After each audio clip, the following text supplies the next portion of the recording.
कार्तिक मास महत्तम की कथा। आज से कार्तिक मास प्रारंभ हो गया है और मैं आज से लेकर प्रतिदिन कार्तिक मास महत्तम की एक अध्याय की कथा आपको सुनाती रहूंगी।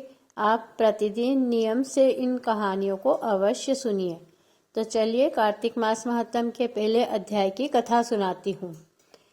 नैमिषारण्य तीर्थ में श्री सूत जी महाराज 88,000 शौनकादिक ऋषियों से बोले, अब मैं आपको कार्तिक मास की कथा विस्तार से सुनाता हूँ, जिसे सुनकर मनुष्य सब प्रकार के पापों से छूटकर अंत समय में वैकुंठ को प्राप्त होता है।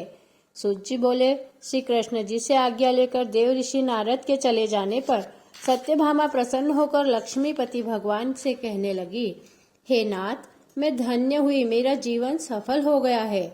मेरे जन्मदाता भी धन्य है, जिन्होंने मुझे जैसी त्रैलोक्य सुंदरी को जन्म दिया, जो आपकी 16 सहस्त्र स्त्रियों के मध्य में आपकी परम प्यारी पत्नी बनी। मैंने वह कल्पवृक्ष आदि पुरुष आपके साथ नारद जी को विधि पूर्वक दान में दे दिया, परंतु वही कल्पवृक्ष मेरे घर लहराया करता है, जिस बात को मृत्युलोक में कोई भी स्त्री नहीं जानती है। हे त्रिलोकीनाथ, मैं आपसे कुछ पूछना चाहती हूँ। आप मुझे विस्तार पूर्वक कार्तिक महात्म्य की कथा सुनाइए, जिसको सुनकर मेरा हित हो तथा जिसके करने से कल्प पर्यंत भी आप मुझसे विमुख न हो। सूत जी बोले, सत्यभामा के ऐसे वचनों को सुनकर हंसते हुए श्री कृष्ण जी सत्यभामा का हाथ पकड़कर तथा अपने सेवकों को वहीं रोककर विलास युक्त अपनी पत्नी को कल्पवृक्ष के नीचे ले गए और हंसकर कहने लगे कि हे प्रिय, 16,000 रानियों में से मुझे तुम प्राणों से भी अधिक प्यारी हो। तुम्हारे लिए मैंने इंद्र से तथा देवताओं से भी विरोध किया था। हे कांते, जो बात तुमने पूछी है उन अद्भुत बातों को सुनो।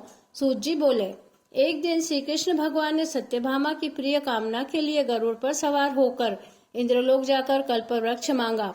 तब इंद्र के मना कर देने पर गरुड़ का इंद्र से घोर युद्ध हुआ और गोलोक में गरुड़ जी ने गौओं से युद्ध किया।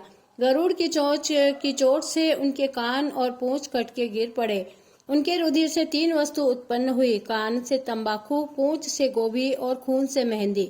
इन तीनों के प्रयोग करने से मोक्ष प्राप्त नहीं होती है। तब गौओं में भी क्रोध में भर कर गरुड़ को मारा, जिससे उनके 3 पंख टूटकर गिर पड़े। इनके पहले पंख से नीलकंठ, दूसरे से मोर और तीसरे से चकवा चकवी उत्पन्न हुए।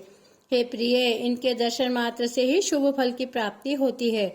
यह सुनकर सत्यभामा बोली, हे प्रभो, मैंने पिछले जन्म में कौन कौन से दान, व्रत और जप किए थे, मैंने कैसा मेरा व्यवहार था तथा मैं किसकी पुत्री थी और मुझे मृत्युलोक में जन्म लेना पड़ा। मैंने ऐसे कौन से शुभ कर्म किए जिससे आपकी अर्धांगिनी हुई। कृष्ण बोले, हे प्रिय, जो तुमने पूर्व जन्म में शुभ कर्म किए हैं विस्तार पूर्वक कहता हूँ। पूर्व समय में सतयुग के अंत में मायापुरी में अत्रि गोत्र में देव शर्मा नाम का एक ब्राह्मण वेद वेदांत का जानने वाला रहता था। वह रोज अतिथियों की सेवा, हवन और सूर्य भगवान की पूजा किया करता था। उसका तेज सूर्य के समान तेजस्वी था। उसकी वृद्धा अवस्था में गुणवती नाम की कन्या हुई। उसका विवाह उस पुत्रहीन ब्राह्मण ने चंद्र नाम के अपने शिष्य के साथ कर दिया। चंद्र को अपने पुत्र के समान मानता तथा चंद्र भी उसे अपने पिता के समान मानता। एक दिन वे दोनों कुश और समिधा लेने के लिए वन में गए। हिमालय की तलहटी में भ्रमण करते हुए उन्होंने एक राक्षस को आता हुआ देखा। उस राक्षस के भय से उनके सब अंग शिथिल हो गए और भागने की भी सामर्थ्य नहीं रही। तब उस काल के सदृश राक्षस ने उन दोनों को मार डाला। उनके धर्मात्मा होने के कारण मेरे पार्षद उनको मेरे पास वैकुंठ में ले आए, क्योंकि उन्होंने आजीवन सूर्य भगवान की पूजा की थी।